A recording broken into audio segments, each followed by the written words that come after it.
Hey guys, my name's Jay.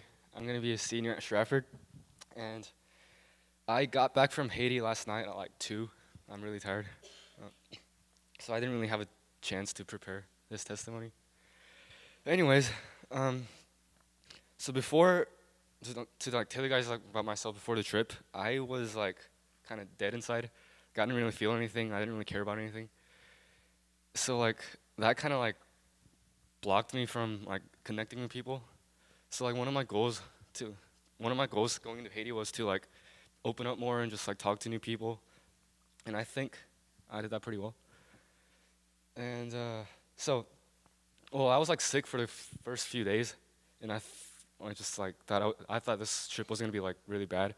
I thought I was being a burden to my team, but thankfully one day I forgot which day it was. I think it was Tuesday.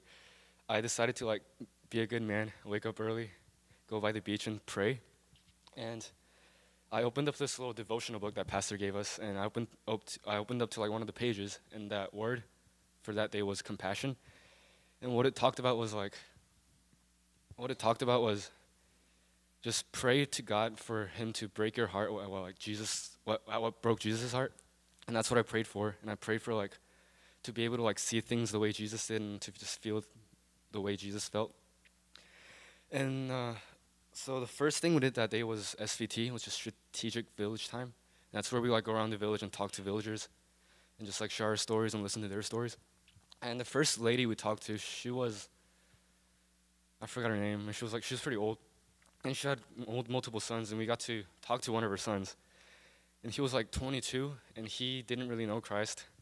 And one of the things he said, one of the things that stuck out to me was like, he stopped going to church because he saw that like the people that called themselves Christians weren't really doing like Christian things, and that kind of like pushed him away from church. And that I think that just happens everywhere. There are people that call themselves Christians, but they don't really know about Christ, and that kind of like made me sad because that shouldn't be the only reason why. Oh, that shouldn't be the reason why you shouldn't be going to church, and people should be like welcoming him, bringing him to church. And that was like the point when I realized that like God was like kind of answering my prayer, because before, if I didn't make that prayer, I would have just been like, oh, cool, he doesn't go to church, I don't really care. But because I prayed that morning, I saw myself like change and like just felt a little different. And then the next person we talked to was this blind man who used to be a voodoo priest. And voodoo is pretty common in Haiti. I think it's more common than Christianity. And he lost his sight during his voodoo practices. And as he lost his vision, he converted to Christianity. And we talked to him for a little bit. And I forgot who asked him, but someone asked him, like, do you blame God for losing your sight? And he said yes, but also he also thoroughly believes that God will also be the one that brings his sight back. And I thought that was pretty deep and beautiful, and that kind of made me happy at the same time. And then that following evening, we went to church to worship. And worship at Haiti is like one of the best things I've ever experienced. It's really good. It's really powerful.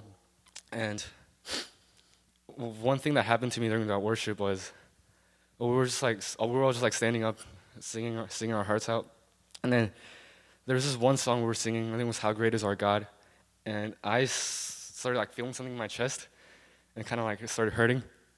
And then I just like stopped singing and listened to the people around me, and uh, tears started dripping down my face. I know it sounds weird, but I've never cried during like a song before, and that was like the first time. And I thought I was just going crazy. And so then I think Edward and Joseph were sitting next to me, and I didn't want them to see me cry, so I sat down, covered my face, and just sat there and cried for a while. And then I got to like listen to the people around me, like the Haitian ladies and the Haitian kids sitting behind me, and they were all like singing their hearts out in a different language. And like the Americans were singing in English, and then the Haitians were singing in Creole, which is their language. And I thought it was just really beautiful to see like how, despite the language barrier and the language difference, we were all like singing the same song in one voice, and that just made me cry even more. So I thought, so that was like the turning point of my life. Well, not my life, but like that trip. And then ever since that day, like I just found myself loving people more and caring about people more, and it was really good. And I just really enjoyed the trip overall. It was really good. I enjoyed everything, like from like bus rides, singing songs, to just planting trees, painting houses, and playing with the kids. I called this Jackie Chan, remember? And um,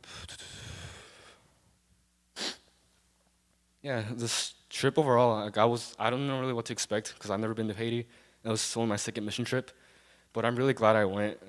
Haiti is just like a beautiful place, and it's definitely an eye opener, and it was probably one of my best weeks of my life. So yeah, thanks for listening.